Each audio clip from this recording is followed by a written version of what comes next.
இலக்கு அதிமுக பாஜக வலிமை பெற்றுவிடக்கூடாது என்பதில்தான் குறியாக இருந்தது. அதனை ஏற்று தமிழ்நாட்டு பொதுமக்கள்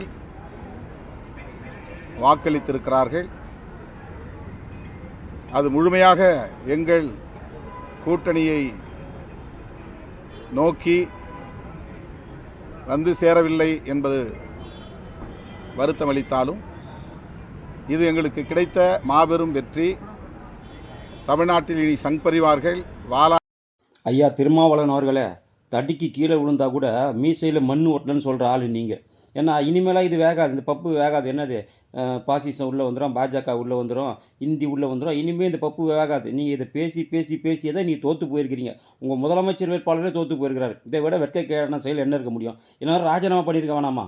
எங்கள் முதலமைச்சரே தோற்றுட்டாரு, எங்களுக்கெல்லாம் இந்த பதவி ஒரு கேடான்னு சொல்லி ராஜினாமா பண்ணியிருக்கணும். ஏன் பண்ணலை? பாஜகவை தோற்கடிச்சது, அதிமுகவை தோற்கடிச்சது நீங்கள் கிடையாது. ஒட்டுமொத்த பேரையும் தோற்கடிச்சது வந்து சினிமா மோகம், சினிமா கவர்ச்சி. பாசிச பாஜக, பாயாச பாஜக, திராவிடம், தமிழ், மொழி, இனம், கொள்கை எல்லாத்தையும் தோற்கடிச்சிட்டு சினிமா கவர்ச்சி இன்றைக்கி ஜெயிச்சிருக்குது. அதை முதல்ல சிந்திங்க. மாற்று வழி என்ன? அடுத்த ஆட்சி அமைக்க போகிறதுக்கு, அடுத்த தேர்தலை சந்திக்க போகிறதுக்கு இனிமேல் இந்த பாசிச பாஜக, பாயாச பாஜகலாம் சொல்ல முடியாது உங்களால். வேறு ஏதாச்சும் புதுசாக சிந்திச்சு முடிவெடுங்க. அதை விட்டுட்டு திரும்ப திரும்ப திரும்ப இப்போ இந்த அரைச்சமாவையே திரும்ப திரும்ப அரைச்சாக்கா மக்கள் வெறுத்து போயிட்டான். நீ எதுக்காக இந்த பாசிச பாஜகன்னு சொல்கிறீங்கன்னா சிறுபான்மை ஓட்டு போயிடணும். இன்றைக்கி ஒட்டுமொத்த சிறுபான்மை ஓட்டுமே இன்றைக்கி தாவேக்காவுக்கு போயிடுச்சு. ஏன்னா அவனும் இனம், மொழி எல்லாத்தையும் மறந்துட்டான், கொள்கை எல்லாத்தையும் மறந்துட்டான், மதவாதம், இனவாதம் எல்லாத்தையும் மறந்துட்டான். இப்போ என்ன பண்ணிட்டான்? அவனும் சினிமா கவர்ச்சிக்கு போயிட்டான்.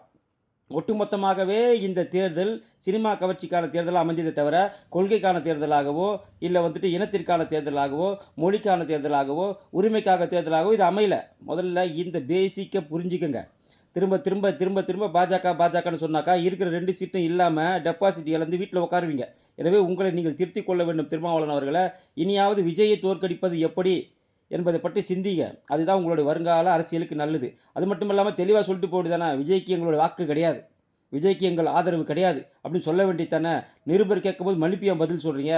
நீங்கள் தான் தைரியமான ஆளாச்சே, நீங்கள் தான் திராவிட கூட்டத்துக்கு வந்தவங்களாச்சே, பெரியார் கொள்கையை பின்பற்றுவோராச்சே, பெரியார்களோட பேரங்களாச்சே. எங்களை தோற்கடித்த, எங்கள் முதல்வரை தோற்கடித்த விஜய்க்கு எங்கள் ஆதரவு எப்போதும் கிடையாது அப்படின்னு சொல்லிட்டு போக வேண்டியதானே.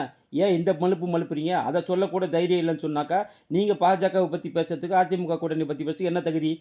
அதிமுக கூட்டணி நீங்கள் தோற்கடிக்கலை, உங்கள் கூட்டணியை நீங்களே தோற்கடித்து விட்டீர்கள். ஏன்னாக்கா குறைச்சி மதிப்பிட்டுட்டீங்க விஜயை. அதன் விளைவாக நீங்கள் என்றைக்கு பாஜகன்னு பேச ஆரம்பிச்சோ அன்றைக்கி உங்களுக்கு அழிவு ஆரம்பமாயிடுச்சு. ஆனால் இங்கே பாஜக வேகமாக வளர்ந்து கொண்டு தான் இருக்கிறது, அதில் மாற்று கருத்து கிடையாது. எங்களோட இலக்கு என்னவோ அதை நாங்கள் நோக்கி போய் கொண்டிருக்கிறோம்.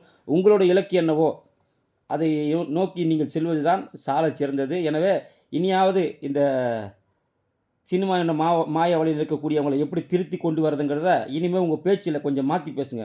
இனிமேல் பாஜகவை பற்றி பேசாதீங்க, மக்கள்கிட்ட எடுபடாது.